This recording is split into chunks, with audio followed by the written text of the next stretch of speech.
Welcome back to video 3. This video is going to cover day 3 of the Nigerian fake tour of Harry and Meghan. Let's jump in and cover it. Let's go. We are starting off by pointing out that it is Mother's Day on Sunday, day 3, and Meghan Markle is heartbroken because she's missing out on Mother's Day with her children. Well, I'm not sure what the problem is because Mother's Day already took place in the UK, even though the United States is celebrating theirs on Sunday. Now, of course, the children are at home with their grandmother, who probably, and the nanny, of course, who are probably taking care of these kids. If she didn't want to miss it, she shouldn't have gone. Moving on. This story came out and it's absolutely true. You know, Harry and Meghan are supposed to be in Nigeria for the Invictus Games, and instead it's all about Archewell and PR for Harry and Meghan. And as a result, they look very frivolous. This was nothing but PR. You've barely heard a word about the Invictus Games. It's been all about Harry and Meghan.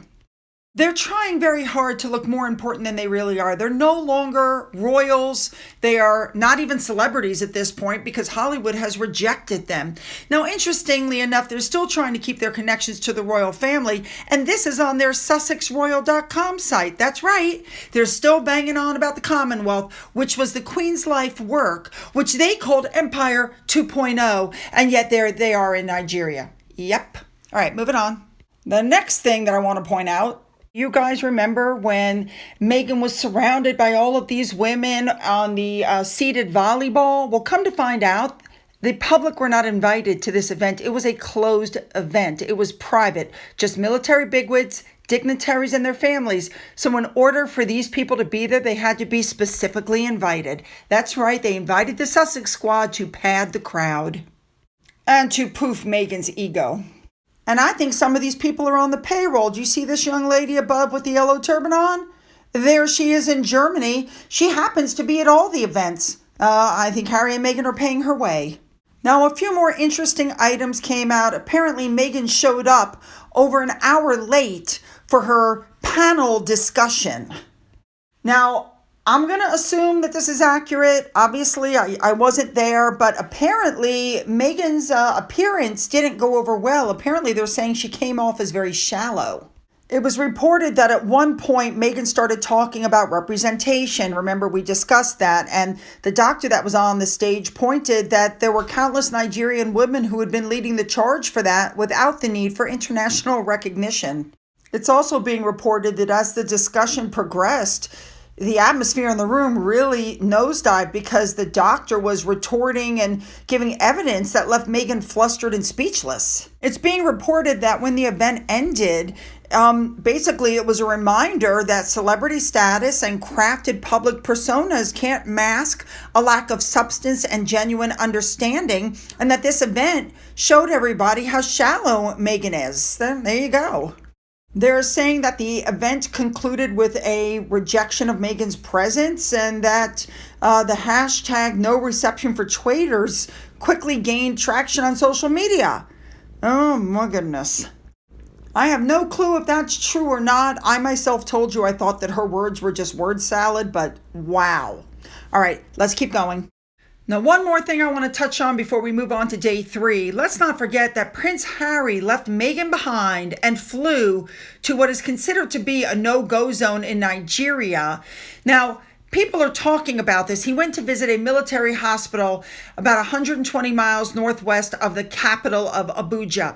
I've already shown you the pictures that were obviously fake, set up. These people had no visible wounds. They weren't even wearing identifying wristbands, which you're supposed to wear in the hospital. There was no medical equipment. There was nothing. It was a total setup. But people are talking about the fact that he supposedly flew to this no-go zone, even though he's constantly yakking on about how he can't go back to the UK because it's so dangerous. Now, with that, a Nigerian socio-political activist spoke out and said, Harry is demarketing Nigeria. All this does, he said, is make Harry look like a hero at Nigeria's expense. If he really feels Nigeria is so unsafe, why did he visit? He wasn't invited by the president. He was invited by somebody else. They've inserted themselves into Nigeria, and now their PR people are painting Harry as the hero who visited an unsafe country. This man pointed out that England is the knife crime capital of the West, and if anywhere should be unsafe, why would it be Nigeria and not the UK? So Harry should go and save England from knife crime and stop demarketing Nigeria as an unsafe country. I agree. Now, let's move on to day 3. Harry and Meghan are in, I believe it's pronounced Lagos. They touched down. They have multiple things they're doing today. So first of all, they were greeted at the airport. This was interesting, with a performance and a couple of dignitaries. Again, like this was some sort of a royal tour, which it's not. These articles, which come from the People magazine person that was paid to follow them around, they have really got this stuff dripping from, I mean, it's just ridiculous. The couple applauded and gasped as they were greeted with the dance performance. Okay, whatever. Now, Meghan is wearing this wrapped around thing. It's a hand-woven cloth from Southwest Nigeria that she was gifted at the lunch yesterday, and maybe they're giving her the message that she should stop showing all of her goods and, cover up. Once again, they're seeing local dignitaries. They haven't been invited by the president. They haven't seen any high-ranking people. And again, this is supposed to be for Invictus. So they left the airport and they arrived at a local school to take part in a basketball clinic with the nonprofit Giants of Africa. Now, you should know that the Giants of Africa just partnered up with Archewell. So once again, this has absolutely nothing to do whatsoever with Invictus. This is all about Harry, Meghan, and Archewell. Giants of Africa is a charity organization that uses sports, mainly basketball, to, empower the youth and get them involved, the typical stuff. Now, when they did get there, they went around greeting everybody, and then they were shown some sort of a demonstration of how, the wheelchair basketball works. But of course, we've all seen it before, but these kids are kind of young. So yeah, that's what they did. And then, of course, the second that was over, they were gifted with T-shirts, which we all know that we'll never see again and they'll never wear again. So the next thing that they did was give a speech, of course. Watch this. And Harry gave a very short speech, not very good. And then what do you think he did? He handed the mic over to Meghan, stepped back, and Meghan started spouting her word salad. I was just like, really? This tour has been all about Meghan. It's the new thing.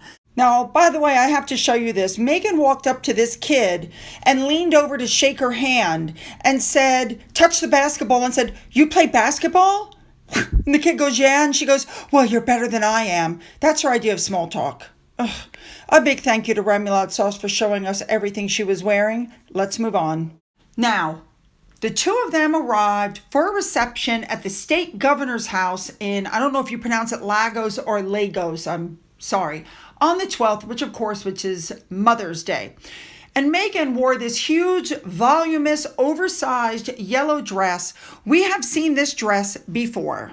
This is the same dress she was wearing for the one picture of Archie's first birthday and the picture she was wearing when she was supposedly pregnant. This is one of the ones that's in that big thing with Mies and Harriman as to whether it was photoshopped or not. So again, this reception was hosted by the governor of this area along with Nigeria's chief of defense staff. And they invited them. They're the ones who invited them to visit the country in the first place. So they arrived. First of all, let me just say that as they're walking up, Harry looked angry, very angry. Okay, so here's a video. Watch this. First things first, Meghan has the two-handed grip on him. She lets go long enough for Harry to say hello. And this is what I've noticed. As soon as Harry is done, he steps all the way back and stays back. And Mies and Harriman is so creepy, running around behind Meghan trying to get all these pictures. And Harry's just standing there because this really isn't about Harry. It's really not about Invictus. This is about Meghan. Make no mistake. This is the new storyline. They've become completely irrelevant in the United States. They needed something. Now she's a Nigerian princess. You guys get it? Anyway, they walk into the building and they go into some room where several gifts were handed over. And Meghan's wearing her $3,500 earrings, which I notice she pulls out whenever she wants to look more African. You get what I'm saying? More ethnic. So at some point, Meghan was gifted some sort of a shawl that she threw over her shoulder. And Harry was given a couple of interesting gifts. One of them was literally a train. I don't know what the significance is of this, no idea. And then he was gifted this next item. I couldn't even tell you what it is. It almost looks like a statue, but I'm not 100% for sure. Now, they're really pushing the connection because People magazine said that this journey in Lagos held special significance because it mirrored the historic visit by Harry's parents, King Charles and Princess Diana, when they went on their official state visit in 1990. Get it? They're trying to make it look like this was absolutely a set-up royal visit and they are just like Diana and Charles. Meghan gave a speech here too, as well. And a big thank you, as usual, to Remoulade Sauce for showing us everything that she was wearing. Let's move on. So here comes Meghan now in her third wardrobe change of the day. She and Harry attended a charity polo match.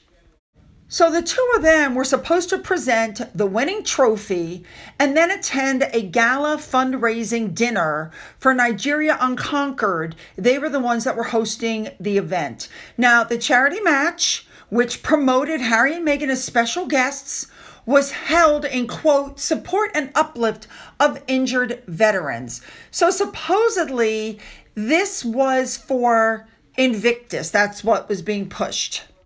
Now, the dinner was being held in it's a huge air-conditioned marquee. And so while Harry and Meghan were watching the game, the waiters and the kitchen porters were setting up for the dinner afterwards.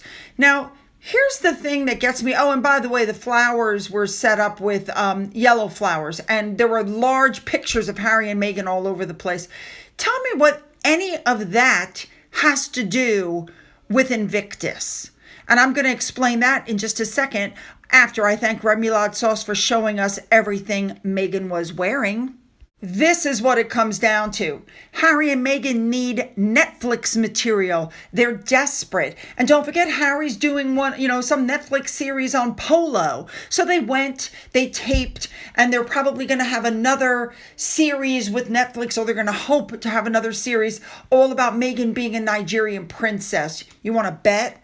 Now, in the meantime, a blind item came out that pointed out that there were just, 5 hours worth of activities spread out over the 3-day time period. But it's also being reported that they got coffee from Nigeria that they will be passing out to people. Here is the truth of the matter, guys. You guys ever watch The Real Housewives? They have storylines. The whole thing is about storylines. Well, they've run out of stuff. They've literally run out of stuff. So Meghan's come up with this storyline about Nigeria.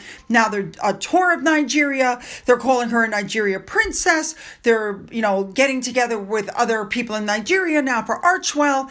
That's what this is all about. They did it under the guise of Invictus. There was literally nothing mentioned about Invictus this whole trip. The whole thing was a PR thing for Meghan to try to increase her popularity. I got to be honest, it didn't work. Now, I couldn't help but see this video of Meghan walking through, waving right, waving left, hi, I'm waving to my fans, but she showed her breast. There you go. Like, she should be wearing a bra, you guys. Am I wrong? Meghan is exactly who she always was as she stands there in her ill-fitting, wrinkled dress. All right, you guys, you know what I want. Hit the like button and the subscribe. Now, don't forget to go into the description box. You'll find the links to my Twitter, my Gettr, my Rumble, my email, my Patreon. There's a link there to Finn's channel. Don't forget my father's book is up for sale. And if you've donated anything to my coffee fund, thank you so much. And as always, you guys, have a great day.